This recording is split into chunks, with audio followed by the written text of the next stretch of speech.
Até eu tenho 67. Tá novo, a idade do meu pai. Aqui em casa, todo mundo começou a ter os filhos já depois de estabilizada a vida, né? Eu e minhas irmãs. Meu pai acho que é um ano mais novo que você. Que legal. Que legal. Avisa a hora que estiver no ar aí, Dada, que a gente está no... A gente está no off aqui. E profissão, qual é a tua profissão? Eu estou só fazendo os compartilhamentos aqui antes da gente dar o start. Tá? Vou jogar aqui no meu mural.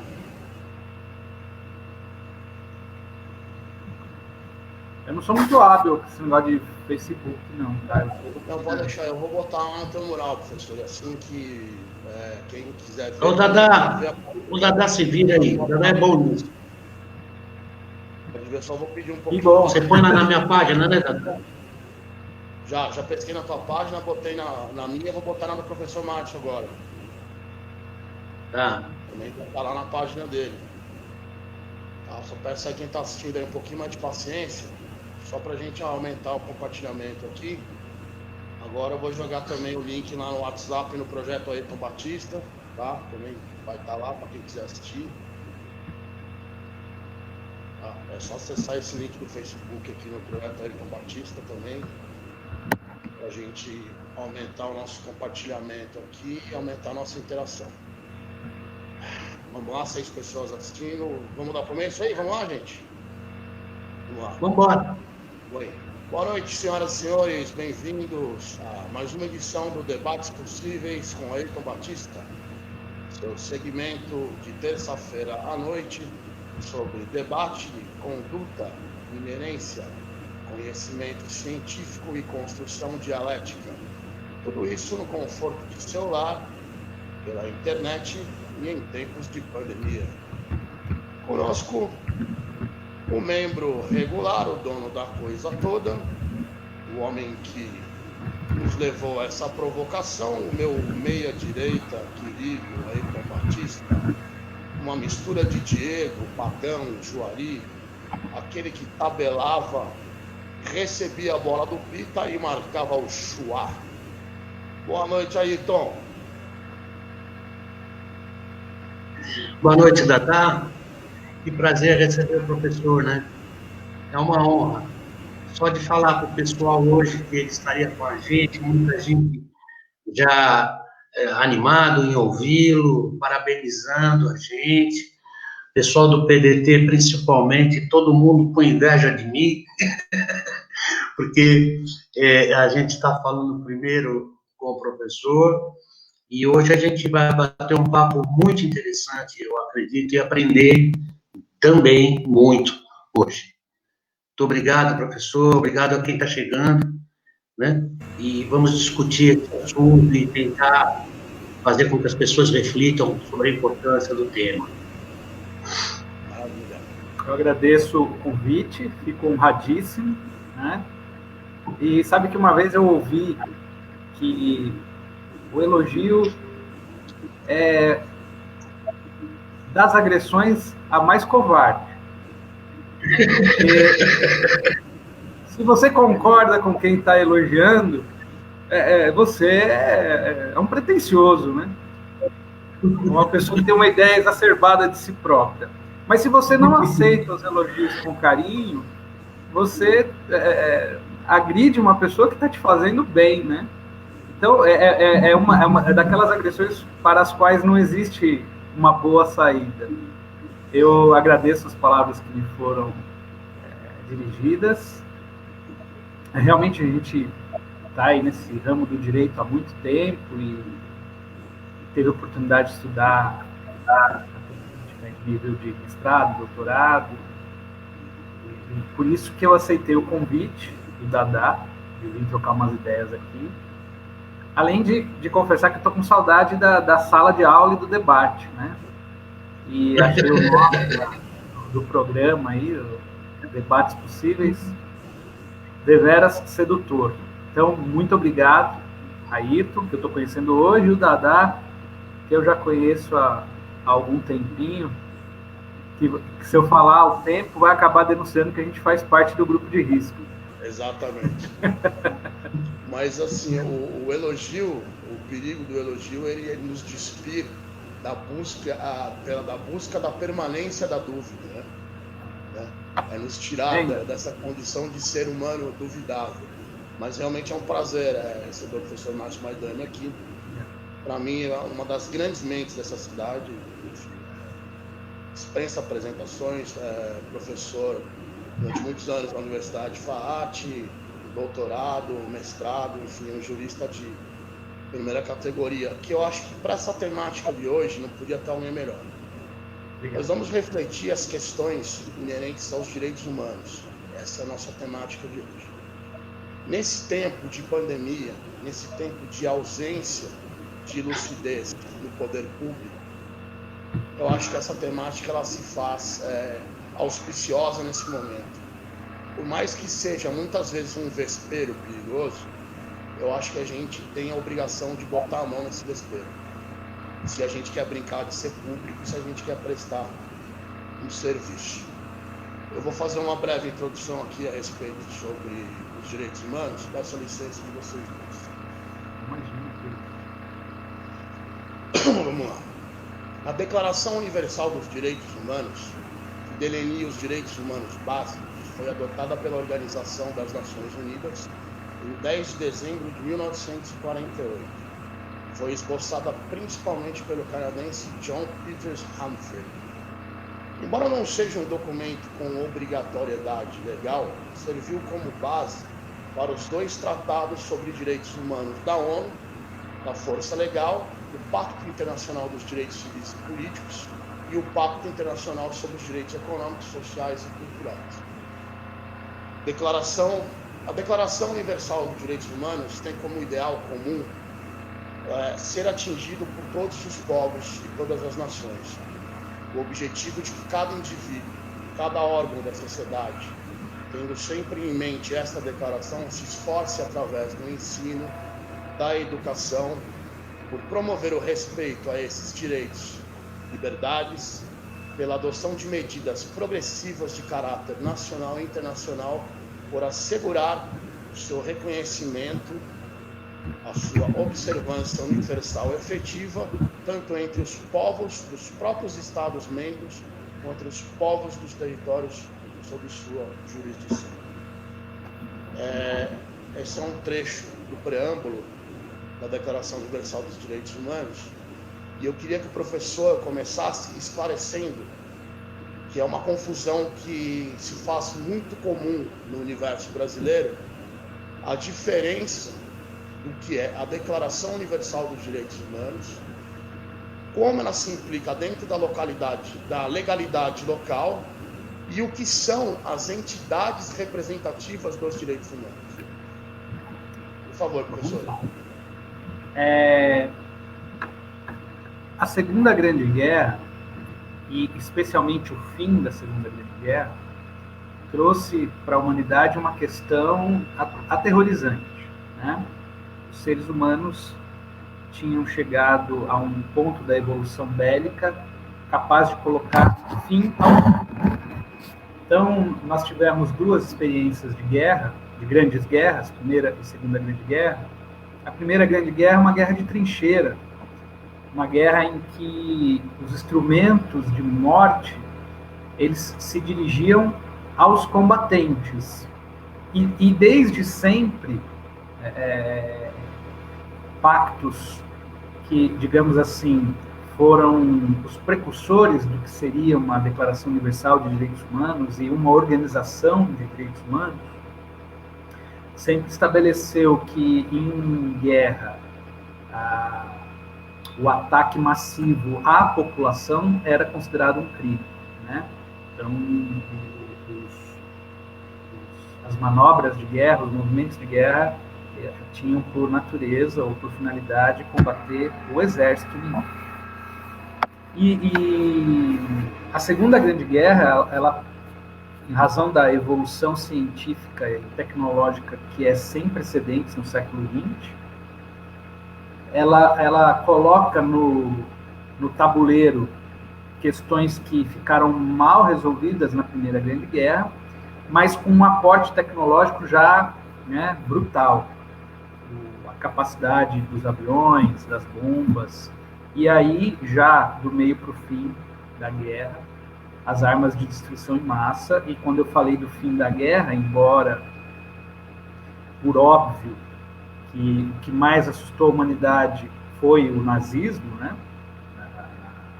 A experiência de combate a Hitler, mas eu tenho para mim que crucial para o desenvolvimento de uma ideia de Nações Unidas e de um instrumento de fomento dos direitos humanos, ele, digamos assim, tem como pedra de toque as bombas de Hiroshima e Nagasaki, que colocam aí a capacidade do ser humano de pôr fim à própria vida no planeta. E logo ao fim da guerra, então, organiza-se um documento que, como você já bem disse, ele não tem uma cogência, né, uma força mandatória legal como tem uma lei, ou como nos países normalmente é o papel das constituições, mas construiu-se ao lado dessa declaração instrumentos que acabaram dando um tom de juridicidade, né, de mandatoriedade para essas regras de tutela, digamos assim, das condições de humanidade em nível global. Então, e é muito engraçado, porque você menciona, né, de maneira muito lúcida, que a pauta dos direitos humanos hoje, ela está, digamos assim, sendo observada de uma maneira negativa, né? Uma identificação com coisas que parecem que não são certas. Naquela frase que se tornou famosa, né? Se a gente combater o crime, venham os direitos humanos e solta os bandidos, ou o crime não vai acabar por conta dos direitos humanos, que é uma bobagem sem precedentes. A ideia de direito humano, dos direitos humanos, é que qualquer ser tenha proteção jurídica e tenha um mínimo de direitos que o torne alguém digno em qualquer lugar do planeta e em qualquer circunstância. E por que eu digo que é engraçado? É engraçado porque a gente vê, né, esses personagens que tentam ligar a ideia de direitos humanos como algo deletério ou algo que milita contra a organização da sociedade, brandir, exigir, clamar pelos direitos humanos quando eles estão em condições ou em situações que veem seus direitos eventualmente sendo relativizados, né? Eu vou dar um exemplo aqui muito claro, famoso, está na mídia, e não é, que os procuradores da Lava Jato, por muitas vezes, manifestaram que a exigência da defesa de que o réu falasse por último, por meio das alegações finais, era uma filigrana jurídica utilizada pelos advogados, por hábeis advogados, para procrastinar, fazer com que os processos demorassem além do necessário e empreender chicanas, né,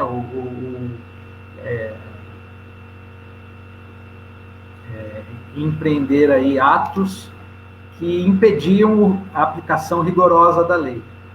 Mas bastou um dos membros da Lava Jato, Deltan Dallagnol, ser denunciado perante o Conselho Nacional do Ministério Público, que rapidamente o advogado que o defendia lá, naquele órgão que é corregedor dos promotores de justiça, requerer por diversas vezes que o seu cliente tivesse o direito de falar, por último, direito humano de qualquer cidadão que é levado às barras de um tribunal, seja ele judicial, seja ele administrativo, de exercer o devido processo legal e o amplo direito de defesa.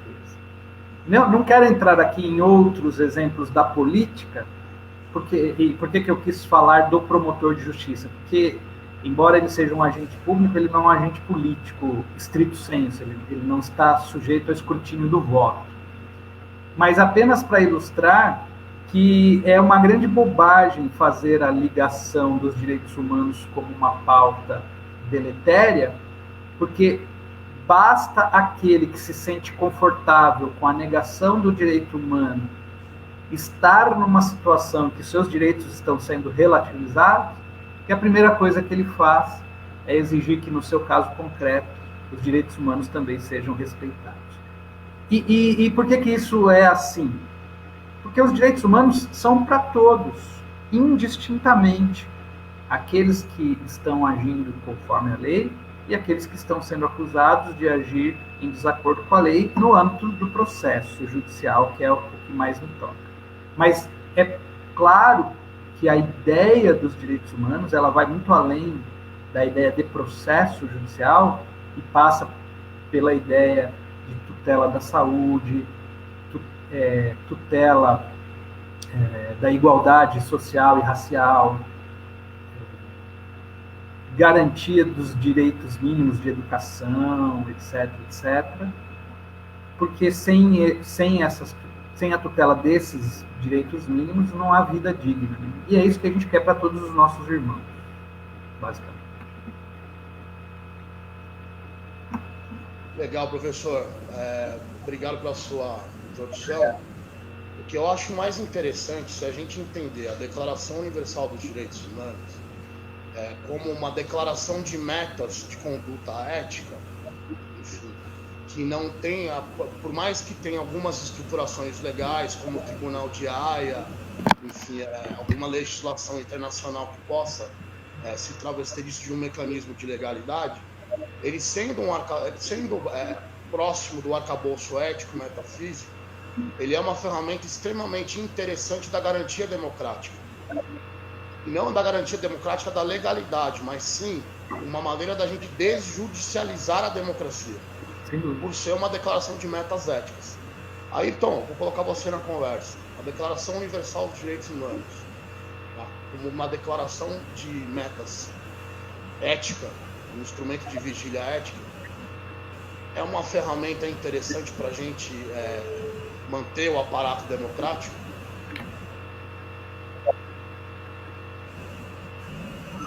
Sem dúvida.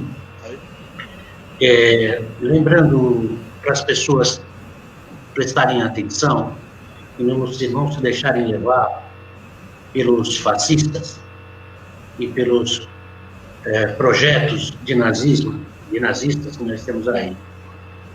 Direito humano é para humano. Para bandidos existe lei. Pronto. É sempre isso. O direito humano, que foi assinado lá em 48, no século passado, foi uma preservação para que nunca mais acontecesse tortura, como aconteceu no nazismo, matança em massa, não é? Extermínio de etnias. Mas a Carta do Direito Humano, na minha opinião, e eu quero que vocês que estão nos ouvindo procurem no Google e deem uma olhada. Talvez a Carta Universal dos Direitos Humanos é uma expressão aprovada por todos os países livres do mundo que chega mais próximo à justiça divina, à justiça que o profeta, ou o santo, ou seja lá quem você o denomine, chamado Jesus, comentou. Não é? Direito humano para ter saneamento básico, água limpa, tratada, direito de poder estudar gratuitamente, morar com dignidade. Isso tudo é direito humano.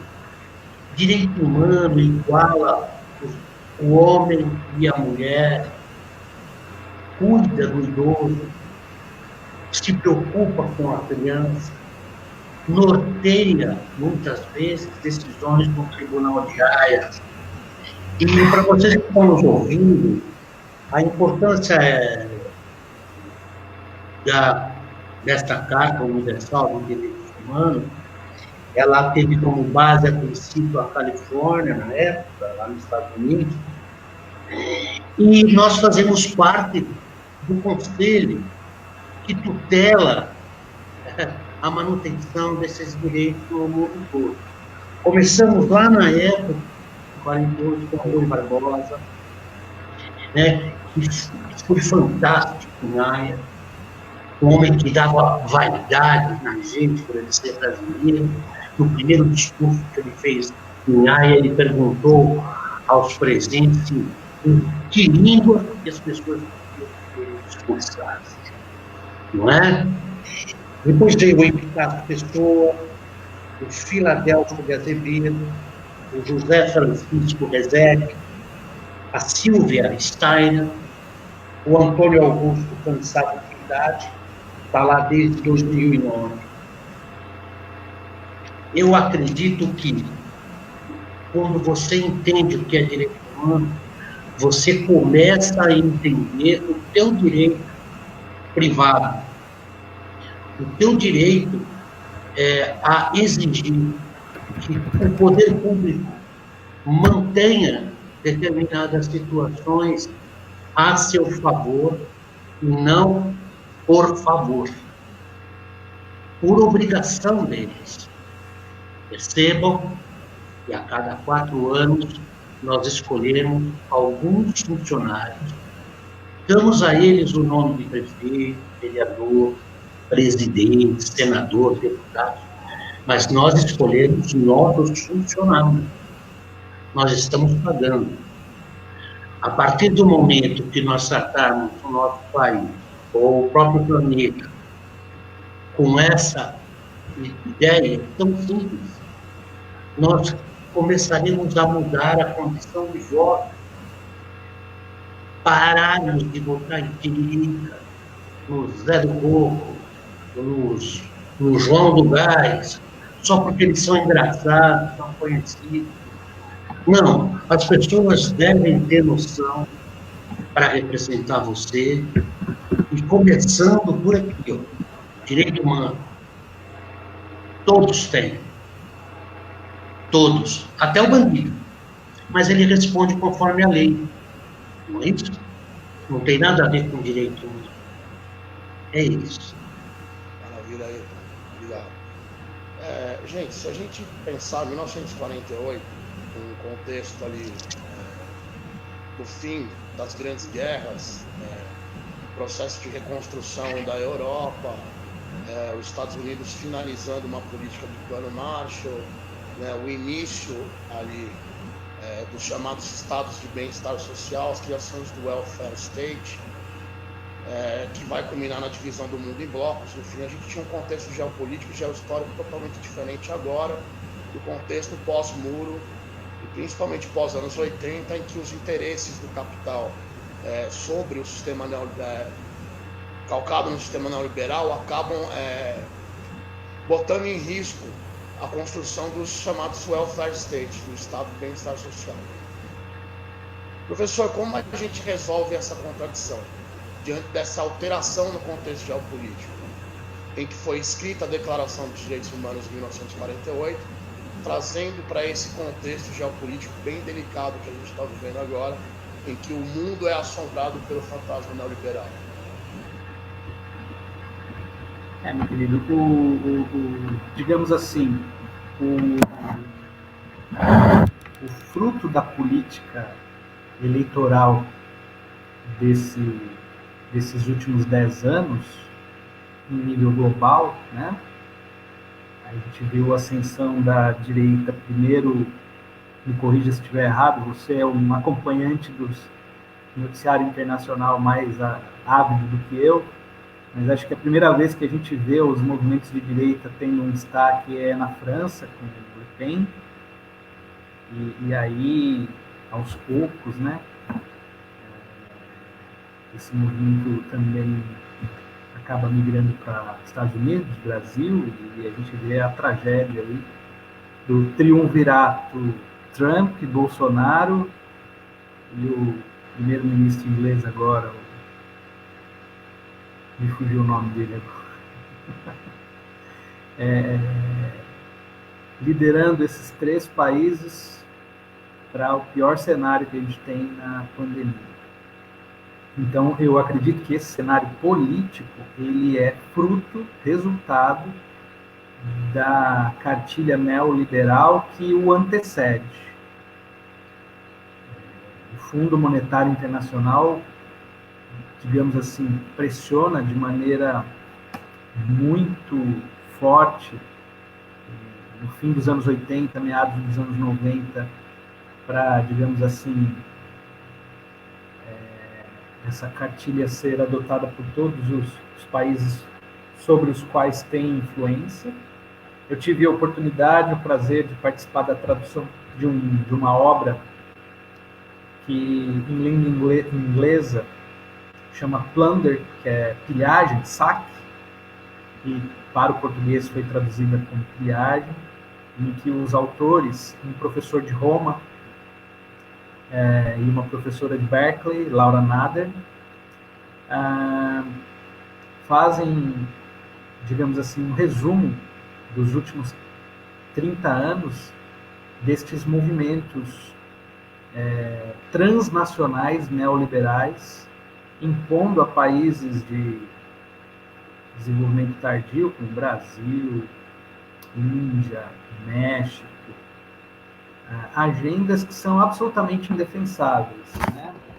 Como, por exemplo, algo que nós ficamos 10 anos sem fazer, fazíamos nos anos 80 e 90 e voltamos a fazer desde 2016, que é exportar petróleo bruto e importar refinado, sendo que a gente tem capacidade plena de refino de petróleo. Por que motivos o Brasil faz isso é inexplicável. Por que motivos nós praticamente interrompemos toda a nossa indústria naval? Vamos importar agora uma fragata de guerra, por algumas unidades de fragata de guerra por 9 bilhões, sendo que nós temos tecnologia para fazer isso. Se nós temos tecnologia para fazer um caça, por que não temos tecnologia de armada para fabricar navios? Isso tudo é a aplicação direta da cartilha neoliberal. O Brasil conseguiu, digamos assim, se esgueirar sobre ela por algum tempo, no período de governos que não se alinhavam a essa agenda, mas agora ela volta com tudo aqui para nós. Por exemplo, o México, que durante 5.000 anos foi autossuficiente em milho, hoje é um dos 3 maiores importadores de milho do planeta. Você consegue entender isso? E isso só se dá depois que a Monsanto passa a ter a distribuição das sementes, que não geram outras sementes, né? É uma das técnicas de transgenia que se usa, a semente, ela não gera outra semente. Estou dando alguns exemplos aqui de políticas neoliberais muito práticas, que, na verdade, formam um conjunto de medidas para tornar esses povos eternamente dependentes. E a reboco dessa política neoliberal, ou por arrasto, ela precisa impor uma agenda de discussão e uma agenda política que é mais de força do que de intelectualidade, porque se o debate político gira em torno do debate franco e aberto de ideias, por óbvio que decisões políticas desse quilate, elas não encontram solo fértil para se desenvolver, né? Somente quando o debate político ele fica obliterado por temáticas menos relevantes, é que você tem espaço para, por exemplo, aprovar no Congresso Nacional que o petróleo não vai mais subsidiar a educação, como a gente conseguiu aprovar há um pouco menos de 20 anos, e graças a Deus, ainda que com críticas à qualidade, nós conseguimos dar um salto de universalização da educação muito significante, relevantíssimo. Né?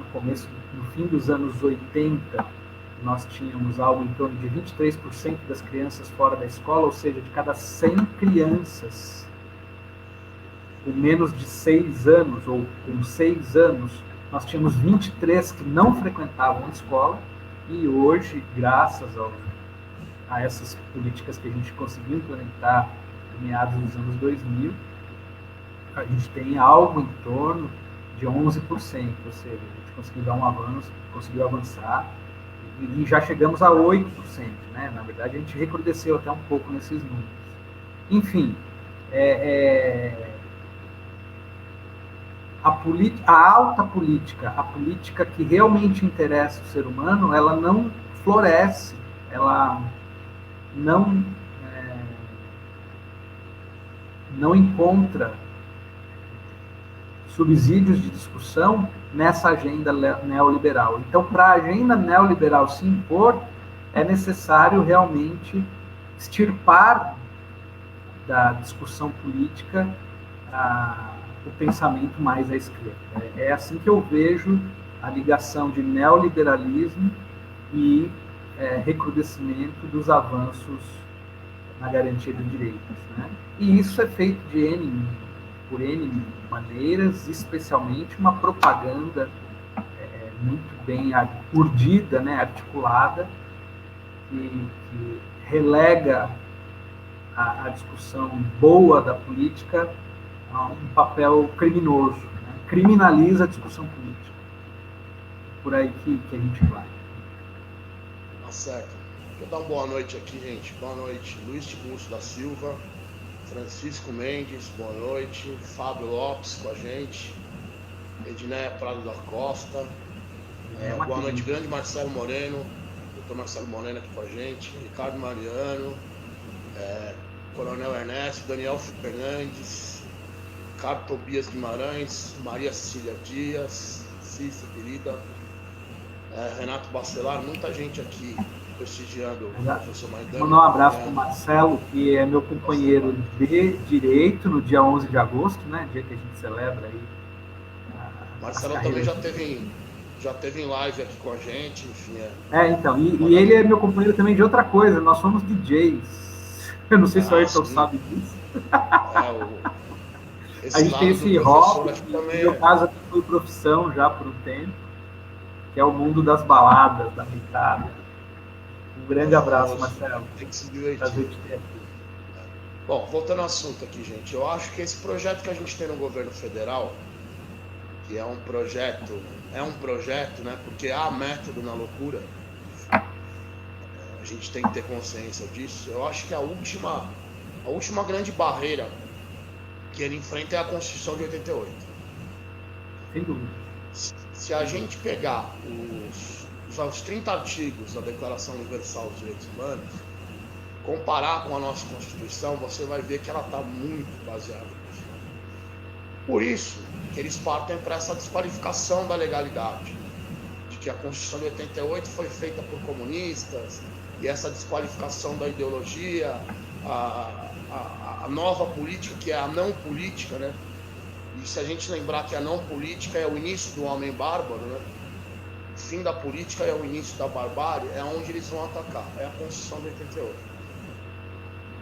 Eu entendo que uma grande saída que a gente tem contra esse projeto nacional e para lutar contra os interesses privados e ser garantista no sentido da manutenção do interesse público, para que a gente crie subterfúgios para que o braço público atinja onde o privado não atinge, é o fortalecimento do poder local. É o fortalecimento das leis orgânicas do município, o fortalecimento das leis da Assembleia Legislativa de São Paulo. E eu queria colocar o Ayrton nessa brincadeira. Qual a importância do poder legal municipal na aplicação da política de abrangência estatal e a garantia dos direitos humanos?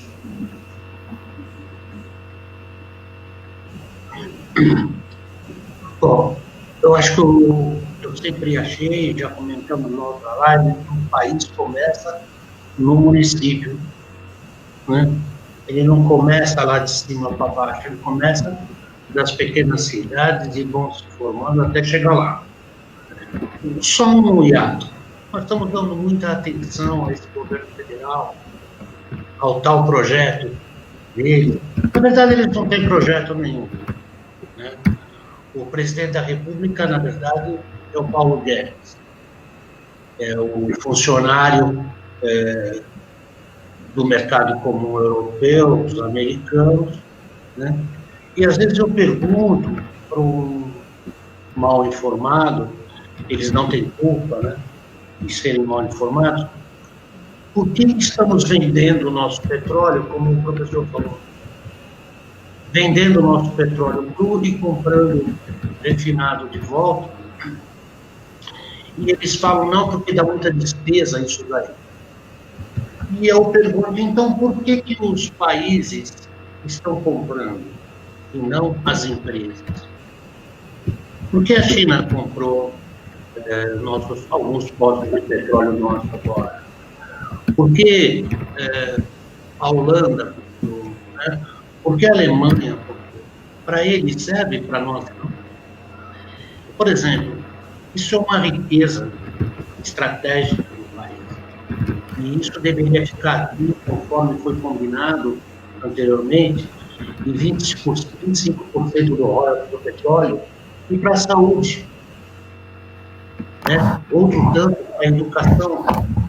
Nós poderíamos ter aí, começando a ter 110 mil jovens estudando no ciências e fronteiras, fora do país, trazendo tecnologia, trazendo novas situações. O que acontece é o seguinte no município da eu acho que quem administra o município tem que fazer o possível para chegar o mais próximo do direito das pessoas. Lugar para morar, poder facilitar isso. Levar saneamento básico a todos os bairros. E isso é uma obra que muito município não quer fazer porque está debaixo da terra, então não aparece. Aí ele prefere plantar um monte de florzinha na entrada da cidade, na parte assim de mais movimento de turista, e para falar que a cidade é bonita. Mas, na verdade, o que está acontecendo é que a fossa está infectando o poço. Então, daqui a pouco isso vai dar problema de saúde, que é outra coisa que o município tem que fornecer, saúde, não ao custo desse novo hospital que está sendo feito, que é quase 5 vezes o valor que o Sinduscom determina como básico para se ter um hospital como esse, né? Com 30 anos de aluguel de uma cama e de mantimento, 380 mil reais por mês. Em 6 meses a gente compra todos os mantimentos que tem no hospital. Enfim, a cidade precisa parar de ser roubada. Esse dinheiro pode ir para a cidade. Nós estamos vendo uma propaganda em horário nobre sobre Atibaia, falando que nos 4 cantos da cidade está havendo melhoria, e não é verdade, porque o lado de cá da Fernão Dias, de Imperial, Caetetuba, Cerejeiras e vai por diante, não acontece absolutamente nada, a não ser a escola que estão fazendo aqui, que está sendo construída por uma obrigação legal, que o Ministério Público obrigou o prefeito a fazer. Né? E a gente já sabe da história que o Conselho Tutelar bateu forte em cima disso na época, porque as crianças estavam sem poder estudar aqui, ou andando quase 5, 6 quilômetros para chegar na escola. Então, se nós levarmos saneamento básico, a gente automaticamente está levando saúde, né? Se a gente levar um lugar digno para morar, a gente também está levando segurança, né? E assim vamos. Só lembrando que o direito humano é uma coisa que todo mundo deve gozar e ter liberdade de palavra, de crença, de viverem a salvo de temores, né? E de necessidades, seja lá de qual tipo for, né? O direito humano é um dever que o poder deve manter. E eu estava lendo alguma coisa sobre Pascal, e o Pascal estava ensinando, já naquela época dele, professor, a como ser neoliberal, né?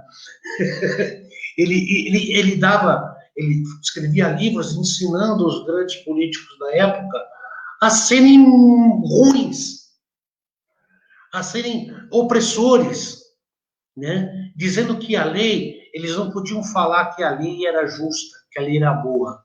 Ele tinha que falar que a lei era forte e que tinha que se cumprir a lei, porque senão entra a força. Ou seja, não existia ali um pingo de noção nesse ensinamento que levasse as pessoas a não querer apenas o poder, em a submeter outras pessoas. Então, a gente não pode submeter, a partir do seu município, você já não pode submeter pessoas. Você já não pode submeter um idoso a pegar um ônibus e o ônibus não querer parar no ponto só porque é de graça a passagem dele, né? Você não pode submeter uma criança de 7, 8 anos a andar 6, 7, 8 quilômetros para chegar na escola. São coisas mínimas que trazem dignidade para as pessoas. Eu não sei se ainda existe aqui na cidade, existe uma coordenadoria de direitos humanos em Atibaia. Eu estou há 15 dias tentando falar com eles e o telefone não atende. Então, eu aconselho aos amigos que estiverem sendo oprimidos ou passando necessidade, que eles procurem o Instituto Vladimir Herzog. Depois o Nadar vai deixar esse telefone aí, que ele trata do direito de todo mundo, principalmente aqui no estado de São Paulo, né? Já que o direito humano, conforme diz a Carta Universal aí, ele não é uma lei, mas é uma coisa de bom senso. E não é uma coisa só de ética, porque ética, segundo o professor Mário Sérgio Cortella, é aquilo que você faz quando todo mundo está vendo. E caráter é aquilo que você faz quando ninguém está vendo. Então falta caráter nas pessoas. Nós estamos mandando para o Líbano um cara que foi detido 2 vezes por corrupção. Um bandido para representar o país. Nós estamos mandando para o Líbano, embora o Líbano mereça, precise, 4.000 toneladas de arroz. E nós estamos aqui com um monte de gente na estrada do Roncador, nas baixadas, nas quebradas da cidade, nas favelas do Rio de Janeiro, passando fome. São absurdos assim que tem que ser mudado. E não há defesa para isso. Não há defesa para isso. Não há defesa para a maldade. Não é? Então é isso. A justiça do forte é sempre justa, mas aí o que acontece? Nós temos que manter esse direito humano de dignidade de todos, para que o povo não tenha necessidade, numa determinada hora, de se rebelar. E aí acaba a paz. A Carta dos Direitos Humanos, ela tem o intuito de pacificar a humanidade. Que coisa mais linda. Não serve para bandido. Se só servisse para bandido, poxa vida, hein? Quantos que estão no poder já não estariam presos? Quantos neoliberais não estariam presos já? Não é? É isso, Tadá, por enquanto. Maravilha, Ayrton. Você vê que tudo isso que você falou, todas essas coisas pequenas, essas aplicabilidades do município, elas são direitos humanos também. O direito aos acessos, à mobilidade, Claro. à liberdade, à educação, à saúde, Claro. o direito à autonomia. A comida. E tudo isso, essa sua fala é bem interessante no sentido para a gente mostrar para as pessoas que o município tem ferramentas para garantir isso. Que ele não é refém totalmente de um projeto de poder nacional não é refém totalmente de um projeto de poder mais regionalizado, que são as unidades da federação, e que ele tem autonomia legal para buscar essas aplicabilidades. O que basta que tenha um projeto que seja condescendente com isso, um projeto municipal Basta ter caráter. Que abranja isso. Sensibilidade. Sensibilidade, que seja humano, que não queira para os outros o que ele não quer para si. É uma questão lógica, uma questão de evolução. Ou a gente evolui como ser humano, ou vamos continuar elegendo tiriricas. É isso. Eu queria passar, professor, eu vou fazer uma pergunta para o professor Márcio aqui, o seguinte, na questão dos direitos humanos, como você enxerga, professor, a atuação, o alinhamento que as pautas identitárias e que as ações afirmativas têm diretamente com os direitos humanos, se isso é uma expropriação, se isso é positivo, e na questão da regionalidade brasileira, né? Porque o Brasil tem uma questão muito regional de identidade. Como a gente resolve essa equação toda de se adequar a esses princípios às regionalidades brasileiras? E eu queria saber o que você acha da questão desse alinhamento das pautas identitárias e das ações afirmativas com os direitos humanos. Bom,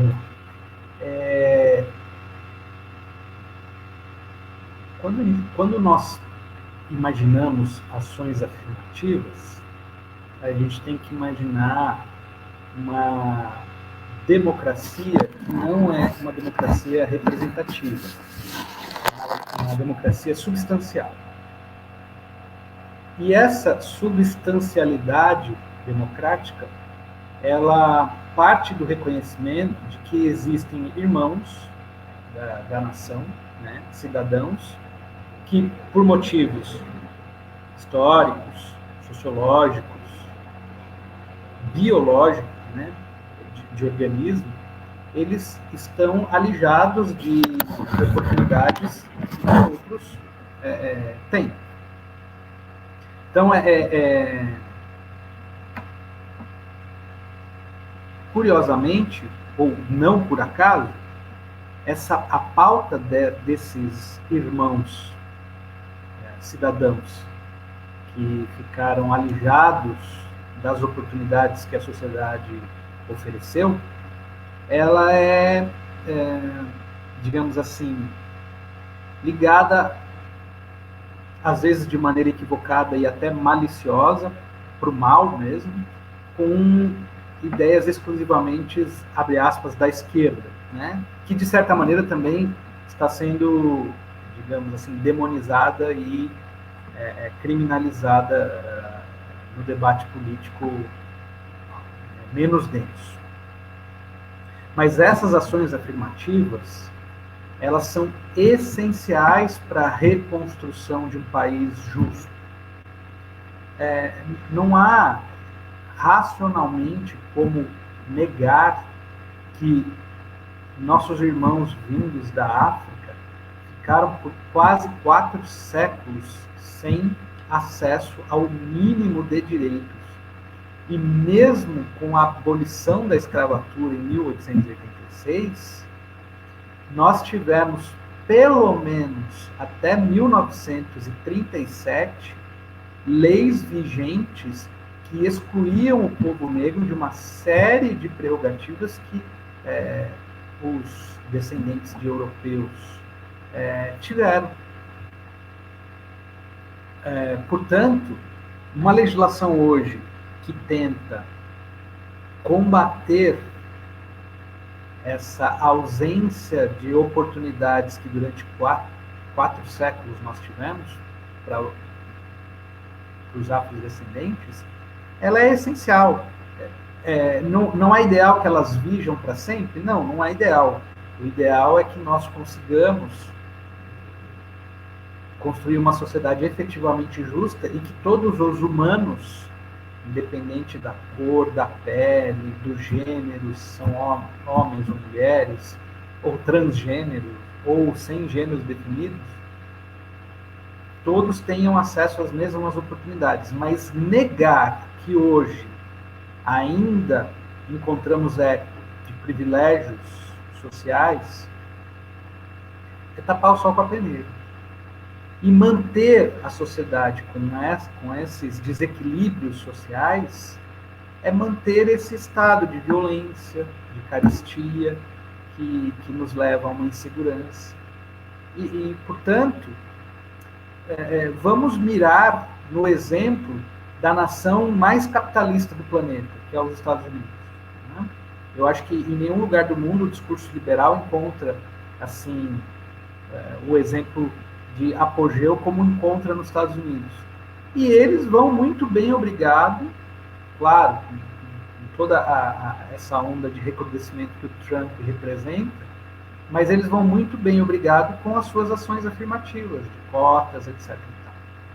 Agora, você coloca muito bem, Dada, que em razão do tamanho do nosso país, não somente os afrodescendentes merecem essa tutela das cotas e de outras ações afirmativas de garantia do exercício pleno da cidadania. Em algumas regiões do país, os indígenas sofrem, talvez, uma perseguição muito parecida com a dos irmãos negros, mais aqui para o sul-sudeste, centro-oeste. E em alguns, e eu não duvido e acredito até que isso seja possível, que em alguns rincões do nosso país a questão efetivamente de renda é aquela que precisa da ação afirmativa e não necessariamente de cor de pele ou de origem social. Aí, os técnicos da ciência social, e nós temos uma representante aqui, que é a Edneia, né, serão capazes de mapear quais os instrumentos de ações afirmativas são mais adequados para as regiões, e não só do país, até do município. Né? E é exatamente este o papel do município. O município é efetivamente o ente da federação onde o cidadão reside. E é ali, na aplicação, na ponta da lança da lei, que os agentes estatais têm como fazer essa sintonia fina, descobrindo efetivamente qual é a demanda daquela localidade, qual é a dificuldade maior que a sociedade enfrenta naquele local. Por exemplo, eu não duvido que em alguns lugares a questão de deslocamento, de distância, seja uma barreira tão ou pior que a questão do nível social ou da cor da pele para a pessoa usufruir de algum direito, como, por exemplo, o direito de educação. Né? Vamos imaginar, por exemplo, comunidades ribeirinhas lá no Alto Amazonas. Às vezes a questão não é de pele, a questão não é de dinheiro, a questão é distância. Como democratizar o acesso a ensino e outros bens sociais para alguém que está 3 dias de barco subindo o rio, 2 dias de barco descendo o rio. E aqui, né, na nossa região, as necessidades de tomada de medidas que tentam desigualar a desigualdade social podem ser outras completamente diferentes, né? Como fomento, alimentação, e essa está sendo uma grande demanda da sociedade, né? Muitas crianças, elas viam na educação estatal um instrumento de segurança alimentar, nas periferias, etc., que com o fechamento das escolas, por conta da pandemia, tiveram sua situação agravada. Então, eu acredito, sim, que a gente pode estabelecer como premissa de que os afrodescendentes, os índios e os quilombolas são aqueles, digamos assim, clientes preferenciais de ações afirmativas que são necessárias, mas que isso mas que há uma imperiosa realidade local que deve ser considerada para que a gente afine, né, tenha aí a sintonia fina dessas políticas de ações afirmativas. E que elas são necessárias e um instrumento para igualar os seres humanos, isso é um ponto fora de discussão. E se a gente quer levar em consideração até mesmo dentre as nações a mais neoliberal de todas, é exatamente lá que é o berço das ações afirmativas. As ações afirmativas, na realidade, elas não só fomentarão a igualdade social, como elas vão incluir esses irmãos que estão excluídos na cadeia de comércio, na cadeia de consumo, por meio da criação de uma sustentabilidade econômica. E isso é bom, inclusive, para aqueles que, digamos assim, professam que o mercado é o nosso maior agente regulador, né? Imagine se nós tivéssemos toda a periferia devidamente urbanizada, sanitizada, com as nossas crianças e adolescentes imbuídos e envolvidos em educação de alto nível, com educação esportiva, artística, de música. Essas pessoas passam a ter demandas de consumo, essas pessoas passam a ter instrumentos de aumentar sua renda, e isso é bom para quem? Para o comerciante local, para a indústria. E aí o Fábio Lopes está dando um alô aí e falando da experiência do Educafro. Eu fui professor na FAAT durante 14 anos e eu vivenciei alunos que eram ingressantes no curso de Direito com dificuldades, e ao longo do curso, não só de Direito, das outras carreiras todas que tínhamos na FAAT, eles começarem a atuar de maneira a ampliar sua renda, exercendo uma profissão, e essa ampliação de renda, daqui a pouco o cara vai lá, compra uma moto, ele compra um carrinho, ele entra no financiamento. Poxa, isso gera renda para os neoliberais, né? Essas agendas afirmativas. E é por isso que os Estados Unidos fazem. É inclusão digital, inclusão social, inclusão econômica, mas a mim, né, e eu tenho certeza que é o seu pensamento, da Ayrton, a inclusão intelectual é a mais necessária, né? Porque daí essas outras, elas vêm como consequência natural. Exato. Olha, se a gente pensar bem, cara, o fenômeno neoliberal nos Estados Unidos é uma coisa recente, é uma coisa nova. Se a gente pensar que o welfare state, o estado de bem-estar social, nasce com Delano Roosevelt, com o Plano Marshall, tanto com a política de cotas nos Estados Unidos, né? E lá funcionou. A prova de que funciona a política de cotas está lá. Eu tive a oportunidade de ser professor também durante muitos anos na Aldeia do Futuro, que era um projeto parecido com o Educafro. Eu dei aula na Fundação de Setúbal, eu trabalhei no Instituto aqui no Fórum, que eram todas ações afirmativas. E a gente vê o resultado disso. É um trabalho gratificante, porque a gente vê, enfim, o resultado mais próximo. Mas como eu ia dizendo, você colocou muito bem, essa questão da funcionabilidade das cotas é um debate que não existe. É o que eu chamo de debate impossível. A gente chama de debates possíveis, porque é o debate da Constituição. Esse debate é um debate impossível. Funciona, é aquela coisa. A água ferve a 100 graus Celsius numa localidade a nível do mar. Não existe dialética sobre isso. Isso é o fato, isso é um fato popperiano, né? Sobre o fato popperiano não há dialética. Enfim, deixa só para não perder aqui a minha linha. Só queria fazer a menção aqui, a Edneia que nos lembrou, que também o FIES, que é um programa de financiamento educacional, ele, de certa maneira, ele acaba suprindo ou fazendo parte de ações afirmativas, porque ele inclui na possibilidade de ensino superior, que é tão elitizada, pessoas que não têm como financiar, né? A família não tem como autofinanciar o estudo daquele jovem ou daquele adulto, E aí esse fomento econômico, ele... Veja, os municípios, né? Aqui a gente, lá na FAT, a gente tinha um exemplo dos ônibus, que algumas prefeituras, o prefeito cedia gratuitamente. Em algumas municipalidades, os estudantes se cotizavam para pagar uma parte da despesa e o prefeito só cedia o veículo. Em outras municipalidades. Mas veja, essa é uma grande iniciativa de direito humano. Por quê? Porque esse jovem ele vai retornar para a sua comunidade agora com uma riqueza intelectual significativa, ajudando a construir outras realidades e com uma ajuda que não é tão custosa para a municipalidade.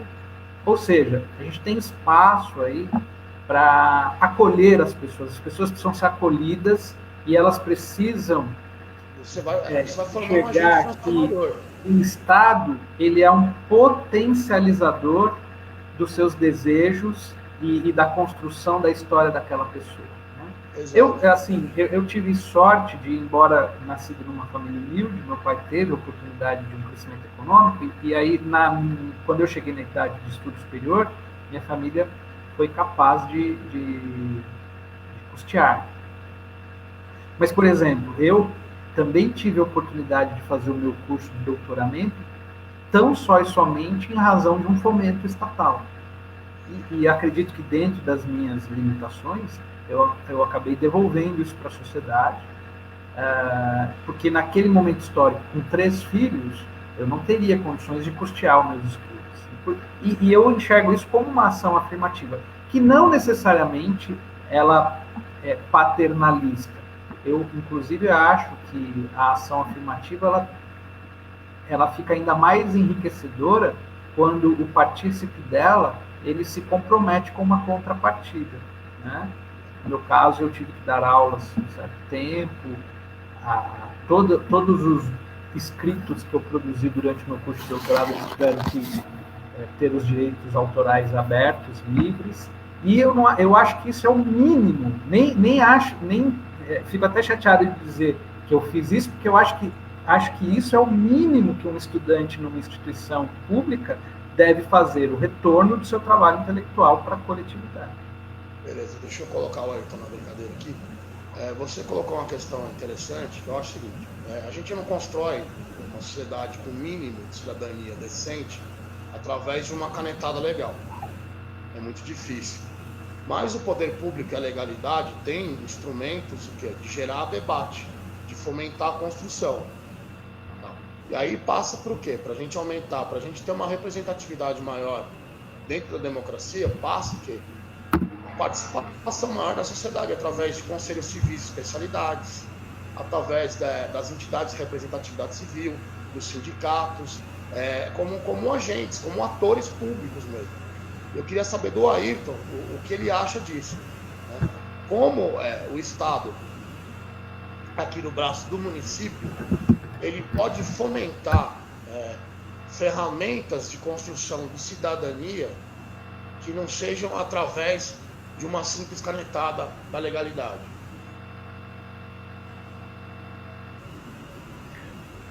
Compreendo a obrigação do governante, primeiro. O povo tem que entender, de vez, que não está nada sendo dado ao povo. Tudo que acontece em relação a gasto foi pago pelo povo, inclusive o salário dos políticos. Então, não existe aí, hipótese alguma, favor nenhum de nenhum político em fazer ações que levem educação, cultura, dignidade, saúde, saneamento básico para as pessoas. Isso é uma obrigação, né? Sem dar canetada, é simples. Se você tem uma Câmara Municipal que tem projeto, não essas câmaras municipais, a maioria das cidades do interior de São Paulo tem, que são, na sua grande maioria, tem 1 ou 2 vereadores ali com boa vontade, e o resto foi eleito, não sabe nem por quê, e não tem ideia do que é ser vereador, que ele trabalha no legislativo, aí ele fala que vai asfaltar, fala que vai construir, fala que vai ajudar, quando na verdade quem faz isso é outro poder, é o executivo, né? Então, existe um problema sério da gente ter, para começar, uma Câmara Municipal um pouco mais aculturada. Não precisa ser uma Câmara Municipal cheia de doutores. Não, mas pessoas mais cultas. A cultura, necessariamente, não precisa vir junto com a educação. É a educação com E maiúsculo. Então, a partir desse momento, com alguns projetos culturais de educação, com as crianças em tempo integral na escola, desde pequeno, com merenda sendo produzida por fornecedores da região e com o mínimo possível de veneno, de agrotóxico, né? Essas crianças vão crescer sãs, vão ter amigos. Na parte da tarde vão fazer a lição de casa lá e vão estar brincando, vão estar jogando bola, vôlei, ou vão estar se dedicando ao xadrez, seja lá o que ela quiser fazer com monitoramento. Isso começa a acostumar.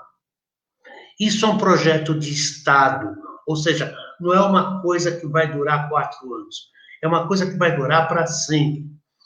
As pessoas criam manias e criam vaidades em cima disso tudo. E criam gratidão. Nós acabamos de ver agora o professor Fábio Lopes falando isso, que é um dos candidatos nossos do PDT. Se não fosse uma situação de cotas, ele não teria conseguido ter feito a sua faculdade, a Educar foi. Então, o que acontece? Isso traz gratidão. A partir do momento que ele comenta isso, na região dele, ou com os amigos, ou com os mais novos, esses mais novos querem também uma situação dessa. Cotas. Nada mais é do que você pagar aquilo que a gente deve para algumas pessoas e algumas etnias, não é? Lembrando que, apesar de nós termos a libertação dos escravos feita lá no século XIX, o apartheid continuou por muito tempo. Nos próprios Estados Unidos, que vocês dois comentaram, o apartheid terminou em 1963. Ou seja, outro dia. Historicamente, é outro dia. Até 1963, os negros não podiam entrar no mesmo banheiro, no mesmo bar, no mesmo supermercado, morar no mesmo bairro. Não é? E até hoje, isso acontece um pouco com os mexicanos lá, com os latinos lá, né? Que são residentes lá. Então, a gente não deve tomar, por exemplo, um país como esse. Existem outros países que têm líderes de direita e que querem o que a nossa esquerda quer. O que a nossa centro-esquerda quer, que é socializar o bem público, dar a quem mais precisa, quem mais tem e pode. Pô, vamos lá, vamos atrás. Então, a gente vê situações que são inerentes a uma ação cultural, uma ação de educação e de permanência de ação em cima disso. Me lembro, na época que eu dava treinamento, nós tínhamos que, de vez em quando, fazer reciclagens. Por quê? Por mais que você treinasse as pessoas e eles se tornassem grandes aprendizes e líderes e começassem a treinar outras para um determinado trabalho, com o passar do tempo, 6, 7 meses depois, alguma coisa vira rotina e você precisa reciclar. No caso do município, você precisa implantar, treinar o pessoal, reciclar a cada 6, 7 meses situações, pontos, né? Para, como disse o coronel Ernesto, nosso pré-candidato a prefeito, nós temos que diminuir o abismo social. E aqui em Atibaia, é incrível a diferença que existe de atenção para um lado da estrada e para outro. E a gente acaba vendo os candidatos virem buscar deste lado mais humilde deste lado, quando eles não ligam para nada durante 3 anos e 11 meses, não ligam para nada, eles todos vindo por lado de cá, que tem a maioria da população aqui, tomando café em bar, cumprimentando as pessoas, numa demagogia de todos de sempre, e as pessoas, de novo, entrando nesse golpe, não é? Sabe, Dada, ações simples, com dignidade para as pessoas, condição de estudar e de comer, porque não adianta você colocar um menino com 7, 8 anos, principalmente nessa fase, para estudar junto com um que come que nem um elefante, e esse menino está passando fome, porque ele não vai conseguir assimilar. Tem isso também. A formação mental dele, o cérebro dele, não vai ter nutriente suficiente para ele captar coisas. A coisa é muito complexa. Você precisa cuidar da comida, da alimentação, da saúde dessa criança, do bom humor, do bem-estar. Será que a casa dele está tendo briga todo dia? Será que o pai bate na mãe, a mãe bate com o pai? Será que o irmão mais velho usa droga? Então, valorizar um pouco mais os conselheiros que andam atrás dessas famílias para poder cuidarem, sabe? Reciclar esses conselheiros tutelares e remunerar melhor também, para que eles tragam os problemas, o foco do problema para ser resolvido. Em vez de fazer uma grande escola para 3 mil alunos, tem que fazer 10 escolas para 300.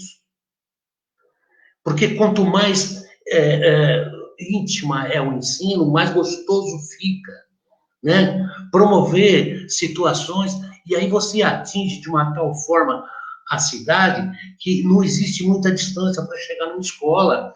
São ações de Estado que a gente sempre discutiu, né, Dada? Não adianta fazer coisa para ficar por 4, 3 anos.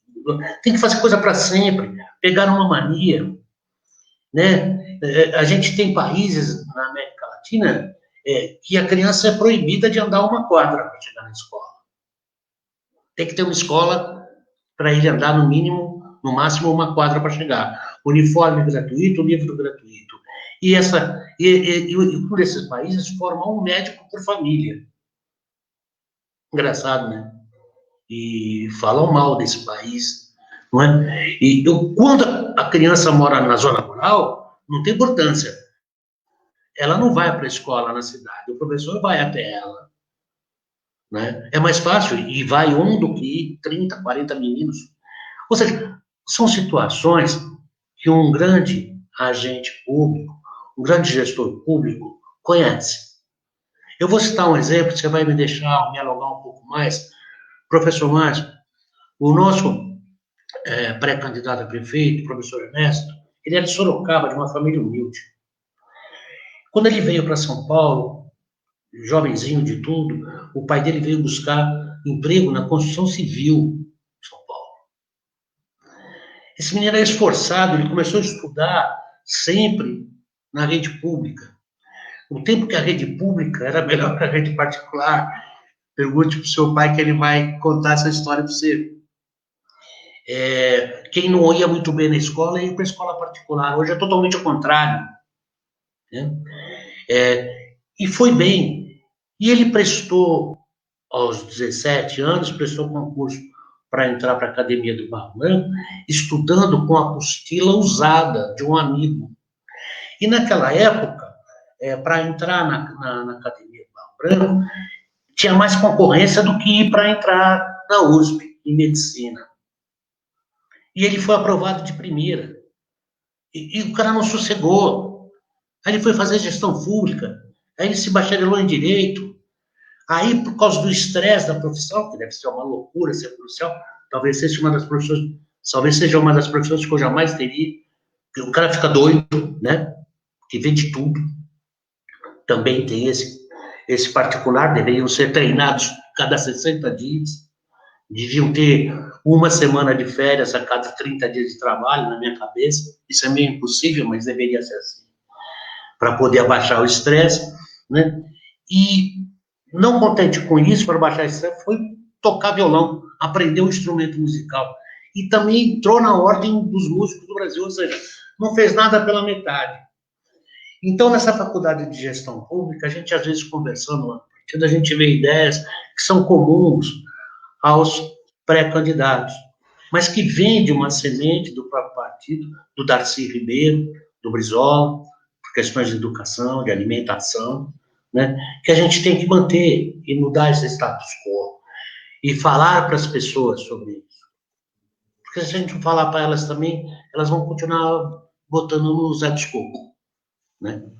No Zé das Couve, e vai por aí. Acho que o professor caiu aqui, infelizmente. Daqui a pouco, acho que ele volta. Então, manda uma mensagem para ele volta. Vou mandar uma mensagem aqui, vamos ver. Eu acho que ele deve ter caído, deve ter dado alguma oscilação lá. Ou acabou a bateria. Né? Pode ser também. Eu vou tentar contatar ele aqui pelo Facebook, um minuto só. Tá. Ayrton, mas assim, nós estamos também já batendo aqui, passando do nosso... Nossa, 1h15. 1h15, que o papo fluiu demais aqui, muita coisa. Poxa vida, que bom, que bom. Passou rápido. Tomara que tenha passado rápido para todo mundo. Escutar o professor Maidame é maravilhoso. Eu acho que ele deve estar com algum problema de bateria, ele já está voltando já, está dizendo que está voltando aqui. Opa, vamos para as considerações finais aí, senão o pessoal fica louco, a gente convida ele mais uma vez. Opa, voltou, deu um chute na gente aí, mas está de volta. Acabou a bateria, professor? Quem está batendo já 1h16. Alguma coisa aconteceu aqui na minha conexão, mas já voltou. É que eu tô num equipamento que é Wi-Fi, ele não é a cabo. Mas já estamos... Mas eu acho que eu perdi poucos segundos da fala do Traíra. Não, o Ayrton estava só concluindo aqui, a gente já vai partir para as considerações finais, porque já são 1h16. Eu vou pedir desculpa aqui pelo meu microfone vazou, porque eu não sei se vazou os áudios aqui, mas tem um pessoal do lado aqui que acha que a pandemia acabou, né? Não, e a festa tá comendo solta aqui do lado, né? Eu ouvi muito bem, eu não tenho nada a reclamar do áudio. Logo o vídeo, depois a gente conversa. Obrigado, gente. Fabrício Zito, valeu.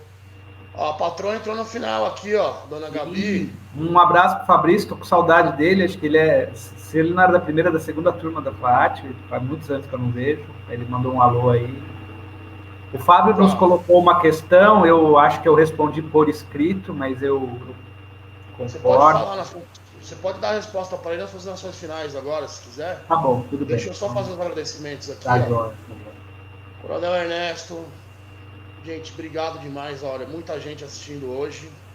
Fábio Lopes, Cedineia Prado, Josué Fernandes, Ricardo Mariano, Ricardo Finco Pérgola, apareceu no final, grande parceiro nosso. Mari Patrocínio, Lucinei Pascolini, Marcelão Moreno, Solange Augusto, Luiz Tipúrcio. Obrigado a todos pela participação, gente. A gente vai partir para as considerações finais, né? Então, acho que a gente conseguiu, mais uma vez, construir a nossa dialética, promover o bom conhecimento, fomentar o bom debate, analisar a nossa sociedade, mais que tudo, ser propositivo. Eu acho que o bom debate é aquele debate que ele não só faz o diagnóstico, mas ele também tem que ser propositivo, tem que propor. Eu acho que isso a gente fez. Então, professor, eu vou começar com você. Por favor, suas considerações finais. Eu queria novamente agradecer aos convites, né? Fico envaidecido de poder retomar o exercício do debate num âmbito mais público, como tive a oportunidade de fazer por 14 anos em sala de aula e agora aqui na rede social, e foi graças a seu intermédio, Dada. Então, realmente fico envaidecido e agradeço o convite.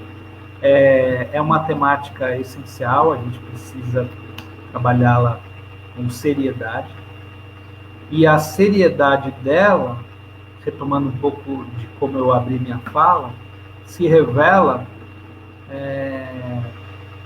por esse diagnóstico que fizemos.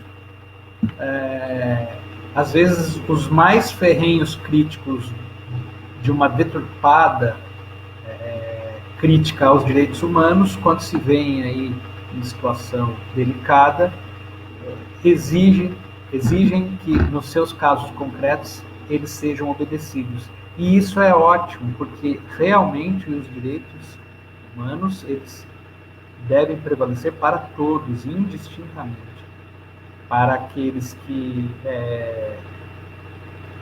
pautam sua vida pela tranquilidade e não se veem colocados em situação de vulnerabilidade ou risco, mas especialmente para essas pessoas que, por alguma razão, se colocam numa situação aí de conflito ou vulnerabilidade. Então, a gente está falando daqueles que respondem processo penal, nós estamos falando de refugiados, nós estamos falando das pessoas que estão em situação de risco alimentar, de preconceito racial, preconceito social, né? Para essas pessoas, os direitos humanos são mais urgentes, mas para todos indistintamente, eles se colocam, né? Nós vimos, por exemplo, nesse fim de semana, uma lamentável cena de um jovem de classe média alta que se altercou aí com um motoboy, e eu quero crer, e acredito que assim deve ser, que ele terá todos os direitos humanos de se defender, se colocar, apresentar suas justificativas, né? E embora, agora sendo preconceituoso, que eu não deveria ser, se coloque como estereótipo daqueles que criticam os direitos humanos, né? Pode até ser que não seja o caso específico desse jovem, mas é o estereótipo que a gente vivencia. E é bom que essas pessoas se coloquem pela prevalência dos direitos humanos, porque eles são o caminho da construção de uma melhor sociedade. Ok? E debatê-los é colocar um tijolinho nessa construção de um arcabouço jurídico que tutela, que protege realmente as potencialidades do ser humano. Obrigado por deixar eu fazer parte dessa discussão. Obrigado, professor. Realmente é uma aula, um prazer enorme conversar com você sempre, e que a gente possa, em breve, vacinados, retomar as nossas atividades e graças à extracurriculares, graças à educação e à ciência, que são os caminhos da salvação da humanidade. Ali no bar do Zé Momo. Ou no consulado, né, quem sabe? Né? Que a gente possa, vacinados, retomar as nossas atividades extracurriculares no bar do Zé Momo também. Exatamente. Então, mata no peito, dribla o goleiro, coloca na relva e só escuta o barulho e me abraça depois. Tranquilo. Eu queria agradecer ao professor por ter nos dado essa oportunidade, porque, no fundo, a gente, quando está procurando gente boa para se unir, para conversar, a gente começa a ficar cada vez melhor também, né? Então, o senhor está me ajudando, professor, a ser melhor, está ajudando a quem nos ouviu a entender melhor as situações, é isso que o professor faz.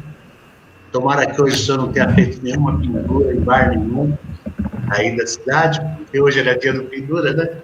E parabéns. Faltou. Parabéns pelo dia a todos vocês, parabéns aos advogados que tanto lutam por causas nobres, né, principalmente esses que trabalham gratuitamente para as pessoas, que realmente é uma tarefa difícil, né? Isso. E só temos a aprender. Você vê uma coisa lá, como é a justiça. Foram gastos 4 milhões de reais no Rede Globo em propaganda. Eu fiz uma conta rápida aqui. Se a faculdade custasse, subsidiada, R$200 por mês, daria para a gente ter, durante um ano, 2.000 alunos, uma mensalidade paga. Então, gestão pública é isso, né? Seria a maior propaganda que o prefeito poderia fazer. 2.000 alunos falando que ele estão sendo ganhando bolsa. Eu tenho a honra de ter tido, tenho, né, 2 filhos formados, mais novos, uma menina e um menino, os 2 com mestrados pela PUC e um pela USP, e o João Vitor, que estudou na PUC, pagamos a faculdade dele os primeiros 6 meses. Depois disso, nunca mais a gente pagou a faculdade para ele, porque ele sempre ganhou bolsa, e o próprio mestrado, a PUC, patrocinou tudo para ele.